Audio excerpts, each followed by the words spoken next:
በስመ አብ ወወልድ ወመንፈስ ቅዱስ አሐዱ አምላክ አሜን። ስንክሳር ግንቦት 25 በዚች ቀን አምላክን የወለደች የቅድስት ድንግል የእመቤታችን የአክስቷ ልጅ ብፅዕት ሰሎሜ አረፈች። እርሷም የማጣት ልጅ የሌዊ ልጅ የሚልኮ ልጅ የካህን አሮን ልጅ ናት።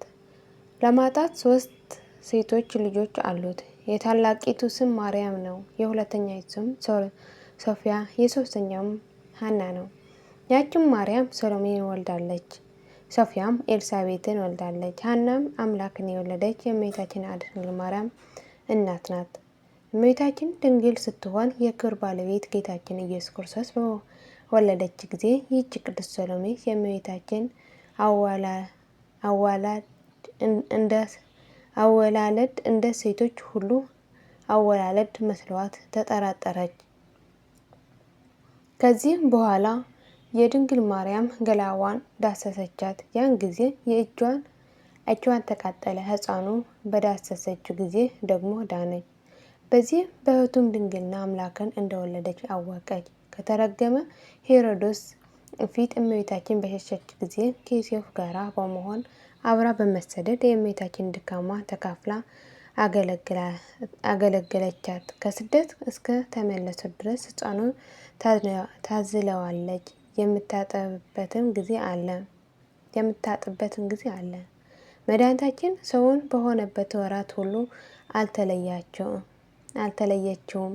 በመከራውን ቀን ከእመቤታችን ጋር ከከበሩ ሁሉ ሴቶች በትምህርት ወራት ከተከተሉት ጋር እያለቀሰች ነበረች።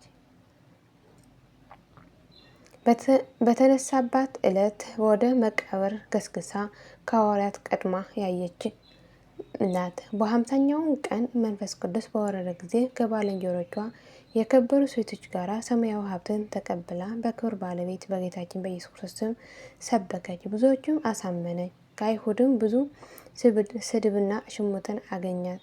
ከዚያም አረፈች። ለእግዚአብሔር ምስጋና ይሁን፣ እኛንም በጸሎቷ ይማረን፣ በረከቷን ከእኛ ጋር ትኖር ለዘላለሙ አሜን።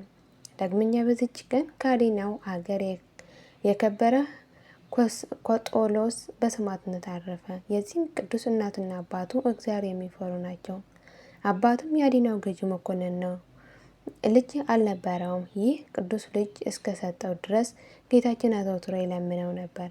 የቤተ ክርስቲያን መጽሐፍት አስተምሮ ከታናሽነቱ ጀምሮ ንጹሕ የሆነ ለራሱም ስርዓት በመስራት በቀን ሞታ እንዲሉ በሌሊትም ሞቶ ጸሎቱን ይጸልያል። ጥቂት ባደገ ጊዜም ወላጆቹ ሊያጋቡት ፈለጉ። እርሱ ግን አልፈቀደም። ነገር ግን ከእርሱ በኋላ የተወለደች ሴት ልጅ ነበረቻቸውና እርሷን ከአርያኖስ ጋር አጋቧት። አባቱም ከሞቱ በኋላ ለስደተኞች የእንግዳ መቀበያ ቤት ሰርቶ ስደተኛውና እንግዳ መቀበልን ጀመረ። ከዚህም በኋላ የጥበብ መጽሐፍ ተምሮ ሐኪም ሆነ። በሽተኞቹ ሁሉ ወደ እርሱ ይመጣሉ፣ እርሱም ያለ ዋጋ ይፈውሳቸዋል። ዲዮቅልጥያኖስም በካደ ጊዜ አርያኖስ ስለ ሹመቱ ከንጉሥ ጋር ተስማምቶ ሰማዕታት የሚያሰቃያቸውን ሆነ። ይህን ቅዱስም ሰማዕት ለመሆን ይተጋ ነበር። ወደ ፍርድ አደባባይም ሄዶ አርያኖስ ንጉሥም አለቆቹን ሁሉ ረገማቸው፣ ጣዖታቱንም ሰደበ። አርያኖስ ስለ እህቱ በእርሱ ክፉ ሊያደርግበት አልተቻለውም።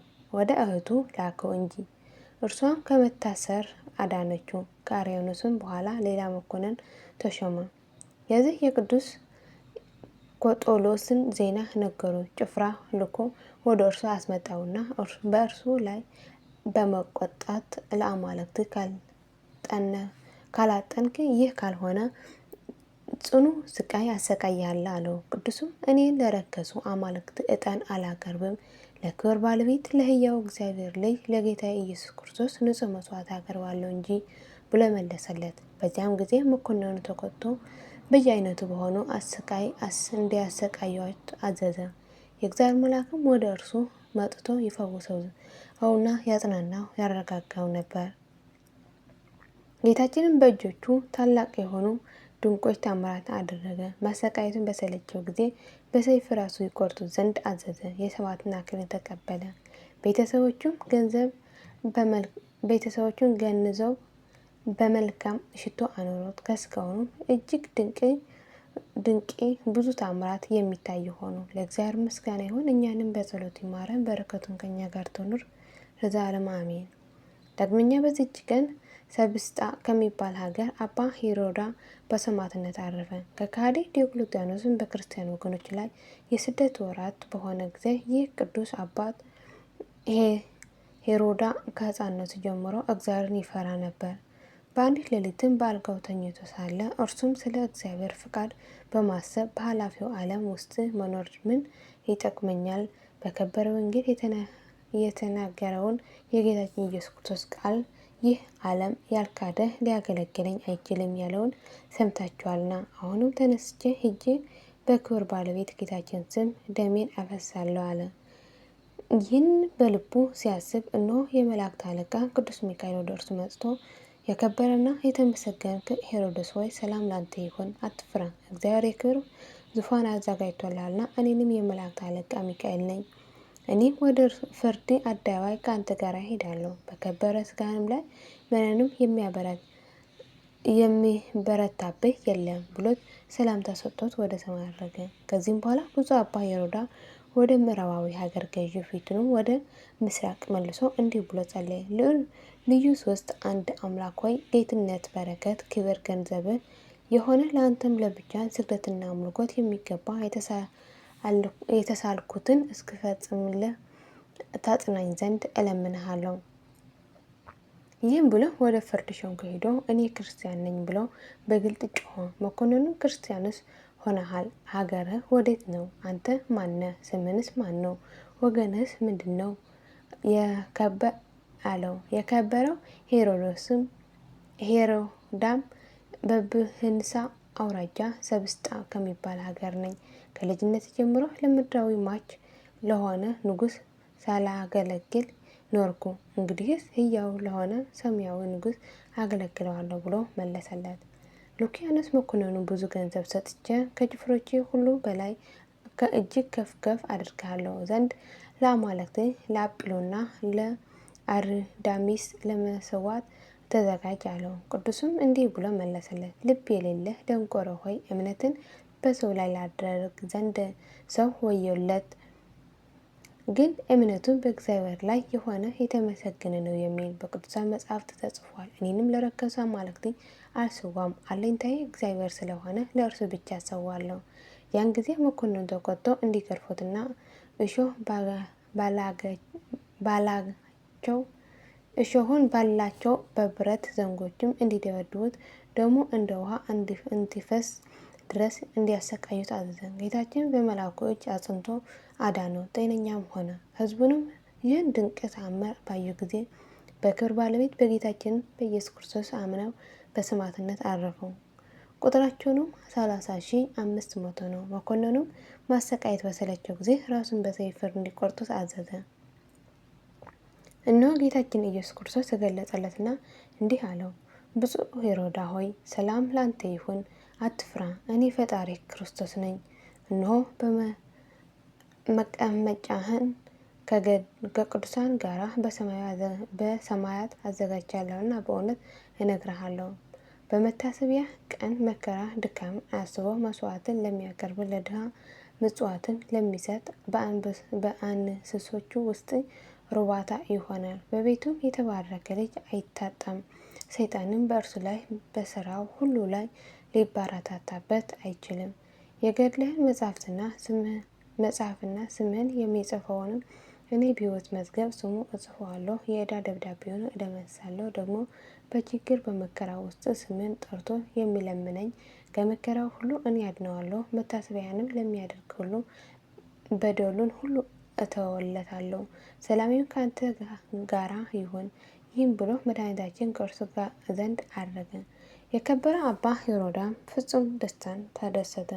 ተጋድሎንም በሚፈጽምበት ጊዜ በዚያ ወደ አሉት ሕዝብ ተመልሰው ከውስጣቸው እግዚአብሔር የሚፈራ ሰው ያለ ከሆነ ስጋው በጎ በረከትን እስከሚያደርግለት ድረስ ስጋውን ወስዶ በእርሱ ዘንድ ያኖረው አላቸው። ያን ጊዜም አንገቱን ዘረጋላቸው፣ በሰይፍም ቆረጡት። የምስክርነት አክሊልን በግንቦት ወር በ25 ቀን ተቀበለ።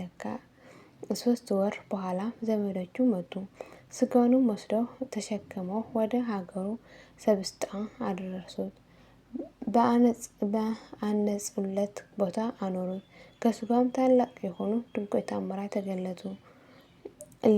ለድውያን ፈውስን ተገኘ። ለእግዚአብሔር ምስጋና ይሁን። እኛንም በአባ ሄሮዳ ጸሎት ይማረን፣ በረከቱን ከኛ ጋር ትኖር ለዘላለሙ አሜን።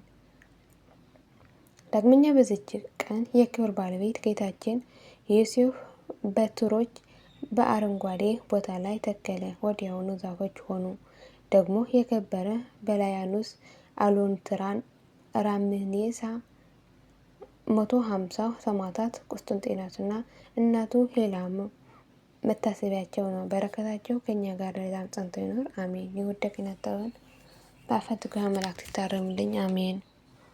አቡነ ዘበሰማያት ይትቀደስ ስምከ ትምጻእ መንግስትከ ወይኩን ፈቃድከ በከመ በሰማይ ከማሁ በምድር ሲሳየነ ዘለለዕለትነ ሀበነ ዮም ህድግ ለነ አበሳየነ ጌጋየነ ከመ ንሕነኒ ንህድግ ለዘአበሰለነ ኢታብአነ እግዚኦ ውስተ መንሱት አላ አድኅነነ ወባልሐነ እምኩሉ እኩይ እስመ ዚአከ ይእቲ መንግሥት ኃይል ወስብሐት በሰላም ቅዱስ ገብርኤል መልአኩ እግዝእትየ ማርያም ሰላም ለኪ ድንግል ወይናኪ ወድንግል በሥጋኪ እም እግዚአብሔር ጽባኦ ሰላም ለኪ ብሩክት አንቲ እምአንስቶ ወብሩክ ፍሬ ከርሥኪ ተፈሥሒ ፍሥሕት ኦ ምልዕተ ጸጋ እግዚአብሔር ምስሌኪ ሳሎ ጸልይ መርስ በንታና ሀብ ፍቅር ወልድኪ ኢየሱስ ክርስቶስ ከመ ይስረይ ኃጣውኢነ ለዓለመ ዓለም ለዓለሙ አሜን።